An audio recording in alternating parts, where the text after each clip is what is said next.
दोस्तों, पहले तो आप सबको और आपके सबके माध्यम से दिल्ली वासियों को और देशवासियों को जन्माष्टमी की ढेर सारी शुभकामनाएं देना चाहता हूं। भगवान श्री कृष्ण का जन्मोत्सव का समय आने वाला है और भगवान श्री कृष्ण ने पूरे सात्विकता के साथ और पूरी ईमानदारी के साथ जो कर्म के पथ पर चलने का मार्ग है वो हम सबको सिखाया है। अभी अचानक हमें प्रेस कॉन्फ्रेंस करनी पड़ रही है और आप जानते हैं कि पिछले समय में जो दिल्ली में एक्साइज पॉलिसी आई उसके संदर्भ में दिल्ली में भारतीय जनता पार्टी के कार्यकर्ता लगातार पिछले काफ़ी समय से अनेक प्रकार के माध्यमों से व्यापक संघर्ष कर रहे हैं और उस व्यापक संघर्ष का सुपरिणाम ये हुआ कि ये विषय सबके संज्ञान में आया और हम सब ने मिलकर ये सुनिश्चित कराया कि इस विषय की गहराई में जांच होनी चाहिए। दिल्ली के उपराज्यपाल महोदय को भी इसके लिए कन्विंस किया गया, इसकी जांच इनिशिएट हुई और जांच इनिशिएट होने के बाद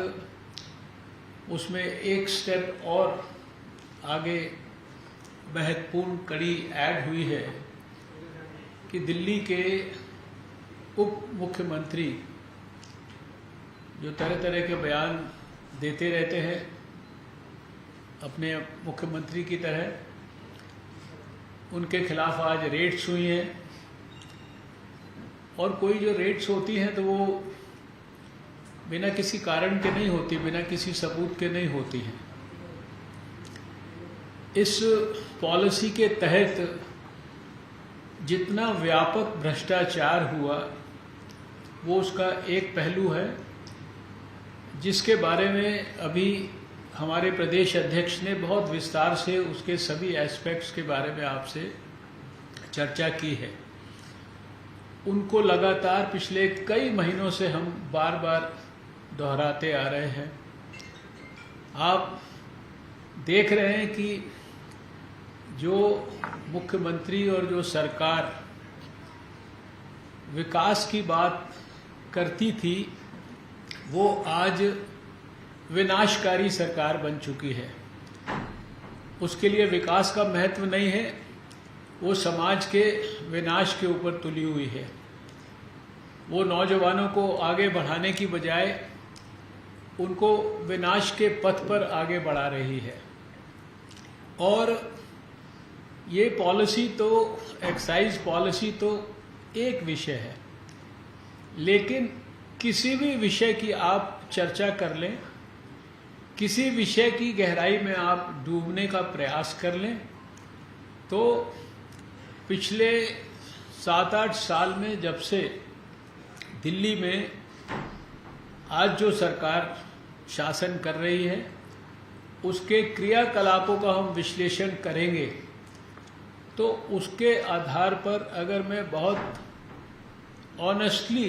अपने विश्लेषण को करता हूं तो मुझे ये कहने में कोई ज़रा सा भी संकोच नहीं होता कि ये शायद जो दिल्ली में सरकार है ये लुटेरों की सरकार है। ये दिल्ली के लुटेरे या लुटियंस के लुटेरे,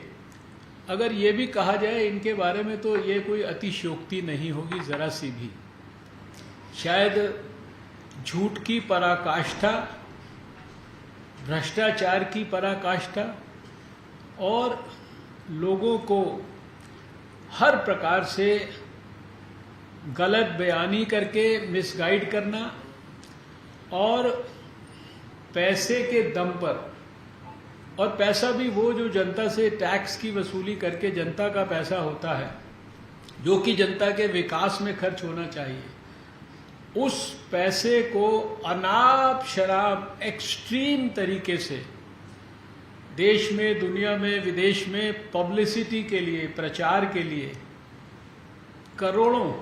सैकड़ों करोड़ रुपया इस्तेमाल करके झूठ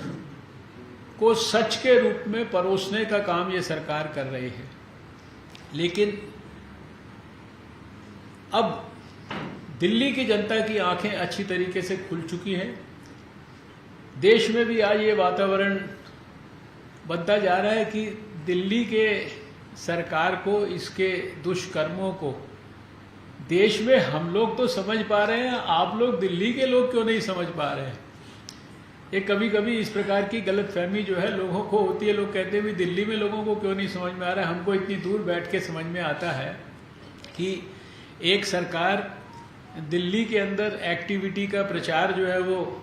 बंगाल में भी जाके करती है, उसके एडवर्टीजमेंट की चेन्नई के अंदर भी देती है, तेलंगाना में भी देती है।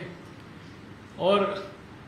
हम में से बहुत सारे लोगों को जानकारी भी है कि ये दिल्ली में जो एक्साइज पॉलिसी बनी, ये कब बनी, कहाँ पर बनी, कैसे बनी, कौन से प्रदेश में बनी, और उस प्रदेश के अंदर किस प्रकार से गुप्त मीटिंग्स हुई, और फिर उस प्रदेश के अंदर जो पॉलिसी है, उस प्रदेश के अंदर उस पॉलिसी के तहत कितना दुष्प्रभाव उसका वहाँ के नौजवानों के ऊपर, वहाँ की महिलाओं के ऊपर होता है, कैसे वहाँ पर घर तबाह हो रहे हैं। बराबर लगातार दिल्ली के मुख्यमंत्री, पता नहीं कितने सारे उनके वीडियोस हैं जो कोई डेडलाइन सेट करते हैं, कहते हैं कि हम हर घर के अंदर।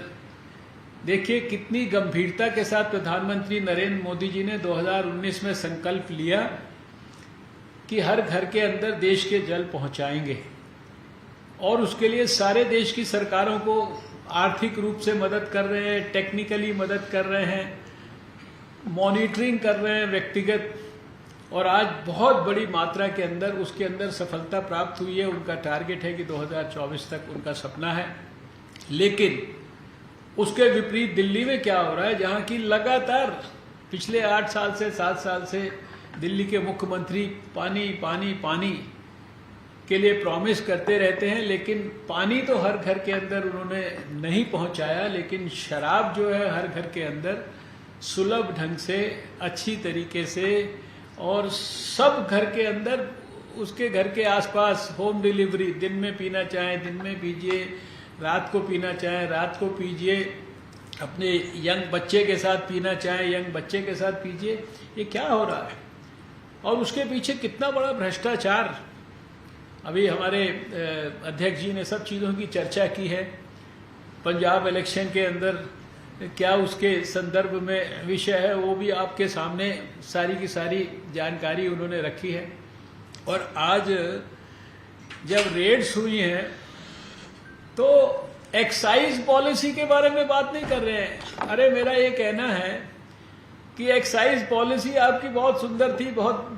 बढ़िया थी, तो एक्साइज पॉलिसी को अचानक जो है उसमें गड़बड़ नहीं थी तो आपने वापस क्यों लिया।